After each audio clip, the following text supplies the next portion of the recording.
Perfeito. Bom, a gente aguardou, senador Jorge, eu vou começar. Uma das perguntas está um pouco relacionada à pergunta do senador Jaime. Vossa Excelência começou colocando, né, que eu prego mesmo o orçamento inclusivo, não há como ser diferente.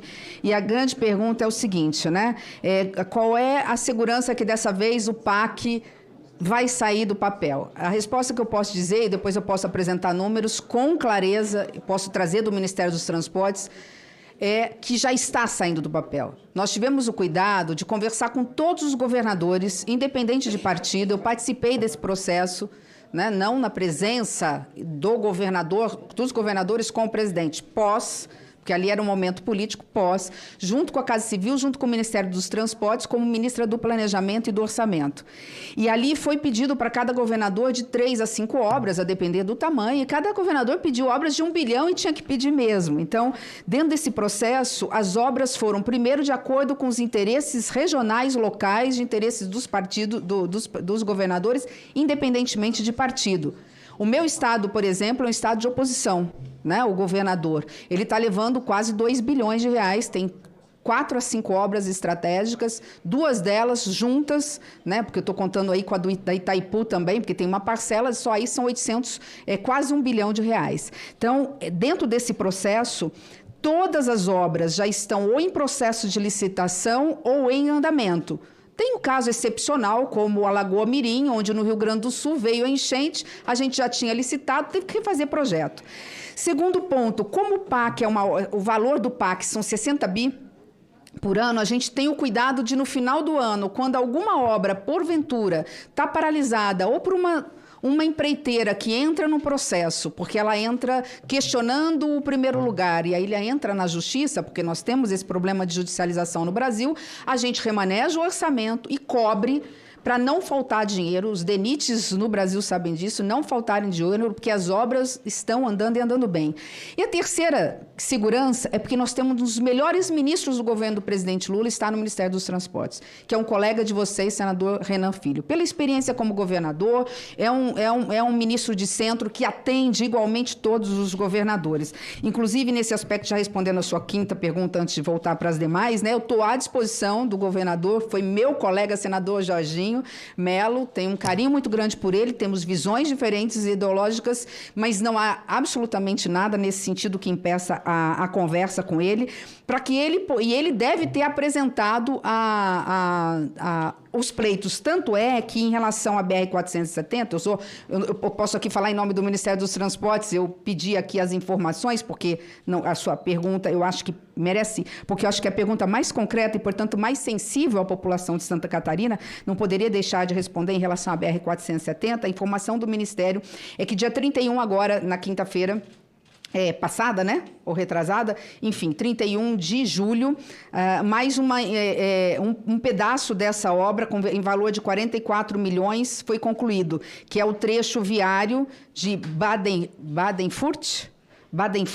BR-470, em Blumenau, aliviando o trânsito. Além disso, entre os trechos executados pelo DENIT, destaca-se a construção de um viaduto duplo, 4 pontes, a duplicação de pistas e a implementação de vias marginais naquela região. Ou seja, ela faz parte de um projeto maior de duplicação, como Vossa Excelência está apontando, que é a BR-470, entre as cidades de Navegantes e Indaial, que já consta com 80% de execução. A estrada estabelece a ligação entre o oeste e o meio-oeste de Santa Catarina e o litoral no norte do estado, sendo uma das principais rotas para escoamento de cargas. Então, assim, essa informação de que está em andamento, portanto, ainda que provavelmente com alguns atrasos, mas ela está. Então, assim, não vejo retaliação mesmo, porque, de novo, o ministro dos Transportes é um ministro... não preciso falar nem aqui tecer elogios ao ministro Renan, porque é um colega de todos vocês. Qualquer coisa, acho que cada um dos senhores e os senhores podem falar direto com ele. Em relação à segunda pergunta, que é focando aqui, que eu teria dito em 2023, eu repito o que disse lá atrás sobre a reforma tributária, linkando ela com a questão da elevação das receitas, eu realmente disse, e vou repetir, a principal entrega do Congresso Nacional de 23 até agora, não querendo desmerecer nenhum dos trabalhos de Vossas Excelências, mas a principal entrega para o Brasil que os senhores fizeram foi a aprovação da reforma tributária. Espero que façam algo ainda melhor até o final do ano. Mas eu quero justificar, porque eu luto por essa reforma tributária, é a minha área, fui professora de Direito Público por 12 anos, eu luto com essa reforma tributária visando diminuição dos desenvolvimentos regionais do Brasil há pelo menos 20 anos. E durante 8 anos a gente tentou aprovar. Ela não só desburocratiza, ela diminui a carga tributária, ela diminui o custo administrativo das empresas, o setor privado, que eu concordo com Vossa Excelência e concordo com o senador Jaime. O problema do Brasil é burocracia, o problema do Brasil é o alto custo da carga tributária para o setor privado de investimentos. E a reforma tributária, ela vai começar, só que os senhores aprovaram assim, não podia ser diferente, porque tem a fase da transição, ela começa a vigorar para efeitos federais em 2026. Começa, porque no fundo é janeiro de 27. Janeiro de 27, nós vamos ver o que é unificar os impostos federais à luz da diminuição da carga tributária para o setor empresarial. Ela não é nem a reforma do agronegócio, ela não é a reforma do comércio, ela é a reforma da agroindústria e da indústria brasileira.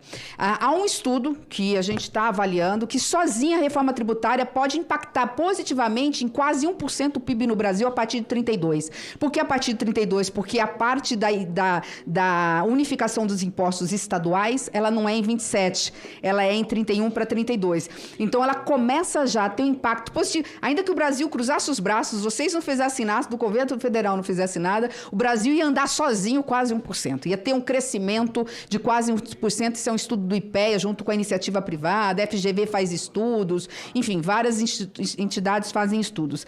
E ela tem a ver com essa possibilidade da gente reindustrializar o Brasil. Que esse é o grande problema que a gente não disse aqui.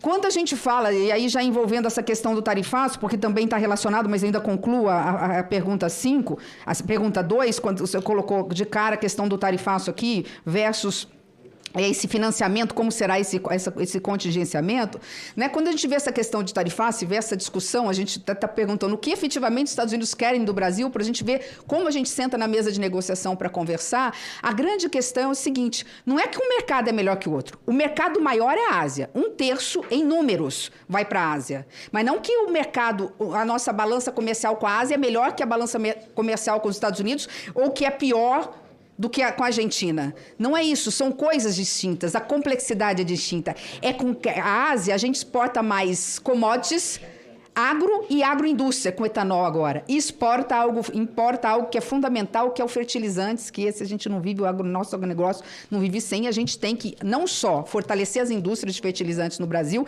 que a reforma tributária vai ajudar a resolver. Tem uma fábrica parada em Três Lagoas, que está no processo de licitação com a Petrobras, deve reiniciar agora, início do ano que vem, que está 85% pronta, que ela dobra a produção de fertilizantes nitrogenados no Brasil. Uma única fábrica, dobra. Não é muita coisa, a gente quase não produz, né? Mas o fato também de, nessa interligação, trazer o gás da Bolívia e da Argentina, vaca morta na Argentina e o gasbol, né, da Bolívia, para a gente fortalecer e comprar mais barato fertilizantes. Dentro dessa questão, interligando, portanto, que a pergunta é, nós não precisamos aumentar a carga tributária, eu disse isso logo no início, para colocar isso aqui tudo no papel, porque nós estabelecemos o seguinte, não são 60 bi do orçamento para o PAC? Nós pedimos para os governadores colocarem as obras estruturantes e importantes, e todos eles colocaram, para poder não ter que gastar um centavo a mais com as regiões norte, nordeste, centro-oeste, enfim, para fazer essas obras. Então, não tem aumento de imposto, não tem aumento da carga tributária e nem aumento da dívida do Brasil, colocar isso para funcionar. Até porque os senhores votaram também que nós temos que colocar pelo menos 0,6% do PIB em investimento no Brasil. E